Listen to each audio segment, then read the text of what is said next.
So yun po ano, magandang araw po. Nandito po tayo ngayon sa Bella Fontana. Ito po ay nasa Sacobia, Banban, Tarlac po, no.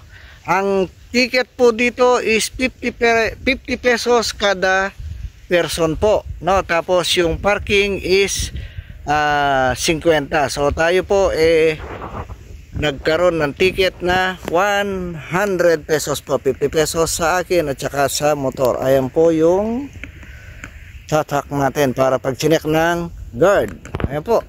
Yan po ang entrance ng Bella Fontana. Pwede po tayong mag-camping dito, mag-picnic. Nasa sa inyo na po, wala na pong picnic. Itong buong area na ito is picnic ground na po ito. Camping. Ayan po. Kung makikita nyo, yan po, buo na ito. Kayo na po ang bahalang pumili ng inyong area kung saan nyo gustong magtayo ng inyong tent. So kapag ka po magka-camping naman kayo, ang bayad po dito is 300 po per person. Tapos may dala na po kayong sarili nyong tent nun pagka ganon. So sa 300 po na yon, nakabukas po sila hanggang 10 ng gabi. Ibig sabihin, kung darating po kayo ng 9 dito, okay lang. Basta maximum po, magsasara na po siya ng 10 ng gabi. Napaka-secured po ng area, no? Doon pa lang po sa bungad kanina, meron ng nagbabantay.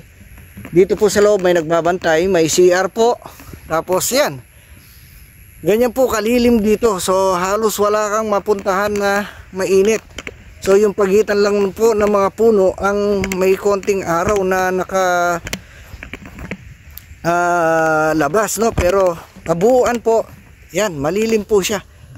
Ayan po ang kabuuan ng Bella Fontana. Kalahati pa lang po ito ng Bella Fontana, no?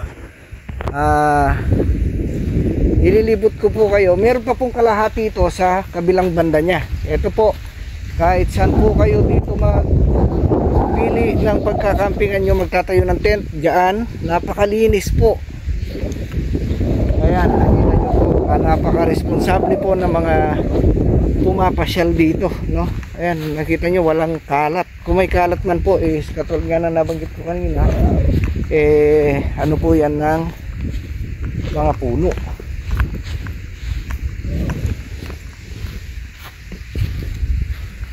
Ayan po.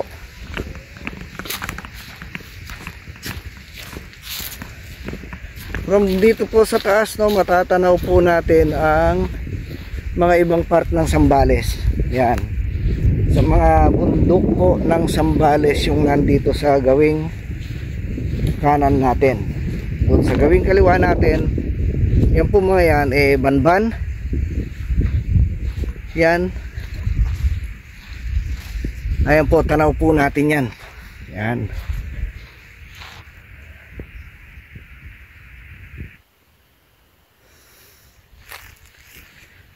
So yan, no, tamang-tama po siya sa pinangalan sa kanya, no, na Bella Fontana. So sa salitang Kastila po yon. Ang ibig sabihin po niya is beautiful mountain. Yun. Kaya ayan po, no, ang area po niya is napakalawak po. Ayan, ganyan po, pwede kayong magtayo ng anong tawag dito, tent ninyo. Ayan, yan, patag po yan. Although bulubundukin siya, may mga patag po siya. So tapos napapalibutan po ito ng mga solar panel. So na maliwanag po ito for sure pagkagabi. So kaya wala kayong iintindihan. Ayan po, diyan po yung sa baba niya. Ayan po ang Mount Arayat. Ayan po. So matatanaw at matatanaw nyo dito. Kaya napakaganda po dito, no. So 300 po per head pagka camping. Magsasara po siya ng alas 10 ng gabi. So before 10, pwede pa po kayong pumasok dito para mag-set up ng inyong camping. Yan, dali. Saan tayo aakyat? Ayun. Iyak. Ayan.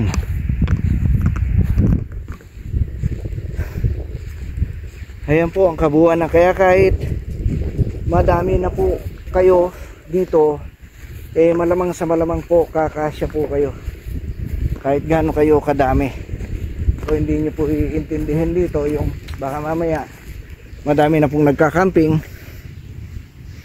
wala na kayong mapupwestuhan, eh madami po. Ayan, kahit saan po dito pwede kayo magpwesto. Nasa sa inyo na po kung saan kayo komportable. Ayun, ganun po siya kalawak. Hanggang doon po sa kabila, sa kanila po yan. Ayan. Ayan. Kaya kung umagang umaga pagising mo, kung nagcamping ka dito, solid.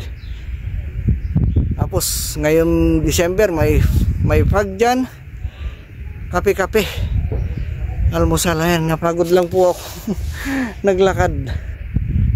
Ayan, kung dito ka magkakamping sa kinatatayuan natin, ay mag-set up ng tent, pagising mo, yan po yung bubungad sa'yo. So napakalamig dito for sure.